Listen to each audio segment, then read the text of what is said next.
इस दुनिया में आने से पहले न हमारी आंखों ने कुछ देखा था, न जुबान ने कुछ कहा था, न जिस्म ने कोई हरकत की थी, लेकिन हम मौजूद थे।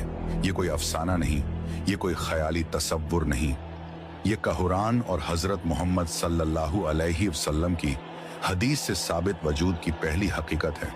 एक आलम जहां वक़्त नहीं था, जहां जगह नहीं थी, जहां जिस्म नहीं था, सिर्फ रूह थी और उसका रब। उसी आलम को कहा जाता है आलम ए अरवाह। वहीं उसी आलम में इंसान से वो सवाल किया गया जो उसकी पूरी जिंदगी का रुख तय करने वाला था।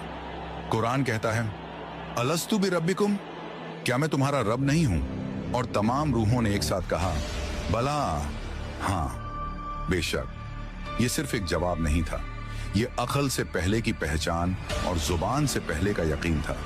यही इंसान ने पहली बार अल्लाह को पहचाना और यहीं से जिम्मेदारी की शुरुआत हुई। इस हकीकत को हजरत मोहम्मद सल्लल्लाहु अलैहि वसल्लम ने हदीस में और वाज़ेह कर दिया।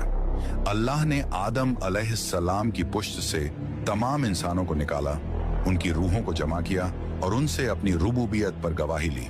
यानी जिस्म से पहले चेतना, समाज से पहले पहचान और दुनिया से पहले ईमान। लेकिन यही एक बेहद अहम बात है जिसे समझे बगैर आलम अरवाह की तस्वीर अधूरी रहती है। उस दिन सब रूहों ने बला कहा, लेकिन सब रूहें एक जैसी नहीं थी। अल्लाह ने किसी को मजबूर नहीं किया, अल्लाह ने किसी पर फैसला नहीं थोपा। अल्लाह ने बस रूहों के अंदर मौजूद झुकाव को जाहिर होने दिया। किसी रूह का झुकाव अल्लाह की तरफ ज्यादा था और किसी का झुकाव ख्वाहिश, इम्कान और दुनिया की तरफ। यानी फैसला लफ्जों में नहीं, अंदरूनी रुझान में था। नफ्सियात कहती है हर इंसान के अंदर एक मूल्य प्रणाली होती है जो उसके हर फैसले को दिशा देती है। कोई ताकत की तरफ खींचता है, कोई लज्जत की तरफ और कोई मानी, अर्थ और मकसद की तरफ। इस्लाम कहता है ये मूल्य प्रणाली आलम ए अरवाह में तय हो चुकी थी। इसीलिए सच सुनकर किसी का दिल झुक जाता है और किसी का दिल बंद हो जाता है। फलसफा कहता है इंसान सच को इसलिए पहचान लेता है क्योंकि वो उसे पहले से जानता है। इसलिए दीन कोई नई जानकारी नहीं बल्कि याद दहानी है।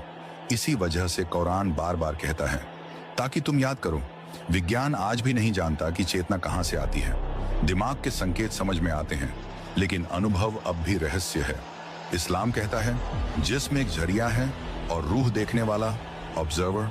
यानी चेतना पदार्थ से पहले मौजूद थी और यही आलम अरवाह का इल्मी इशारा है।